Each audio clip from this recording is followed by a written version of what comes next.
भाई मैं देवेंद्र बल्हारा। और मुझे नहीं पता आपको ये चीज़ समझ में आती है कि नहीं आती है, लेकिन आपको ये समझना बड़ा ज़रूरी है। आसमान में ये बादल आप देख रहे हैं, ये जो निशान आपको देख रहे हैं, ये सारे के सारे कैमट्रेल द्वारा बनाए गए हैं। और कैमट्रेल से ये आपको ये वाले देखो, कुछ नेचुरल बादल हैं यहाँ, आपको मैं दिखाता हूँ।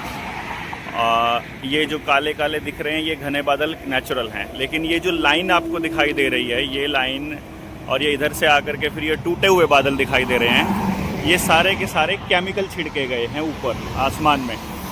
और ये जो केमिकल हैं ये असल में ये चारों तरफ आप देखोगे आसमान के अंदर ये केमिकल वाले बादल हैं।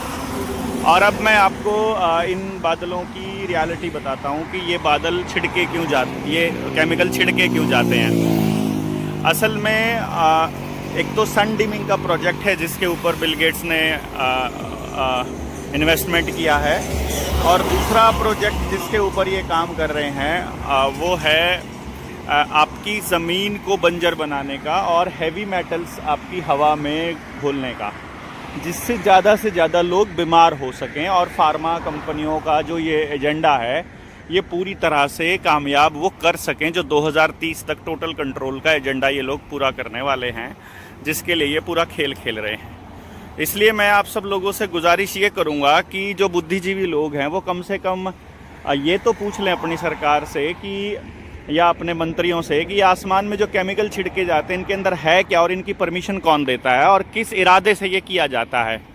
आर्टिफिशियल रेन के बारे में तो आपने सुना ही होगा, कृत्रिम बारिश कर रही है सरकार, दिल्ली में करेंगे, वो करेंगे, वो सब ड्रामा आपने देखा है। तो एक बार इस गेम को ज़रूर समझिएगा।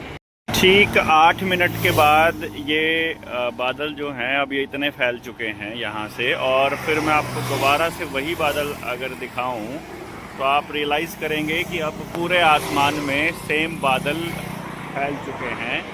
और ये सूरज है, इसके आसपास का एरिया में ये सारे बादल घने अब हो चुके हैं, यानी बारिश के लिए अब ये तैयार हैं।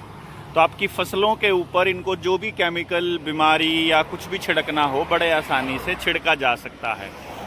इस वीडियो को आपको समझना है कि ये नेचुरल बादल नहीं है, और इनको यहाँ ये जहाज़ से केमिकल छिड़कने की परमिशन किसने दी है। हम बचपन में छत पे सोते थे तो जहाज़ के पीछे एक लंबी सी लाइन देखते थे तो हमें लगता था कि ये रॉकेट हैं, लेकिन अब पता चल रहा है कि असल में इतने सालों से हमारी ज़मीनों के साथ, हमारे पशुओं के साथ, हमारे साथ ये खिलवाड़ हो रहा है। और पता चल रहा है कि अब ये धीरे धीरे मालूम पड़ रहा है कि हम इतने बीमार क्यों पड़ने लगे और हर घर में बीमारी क्यों आई और पूरा सत्यानाश कैसे हुआ।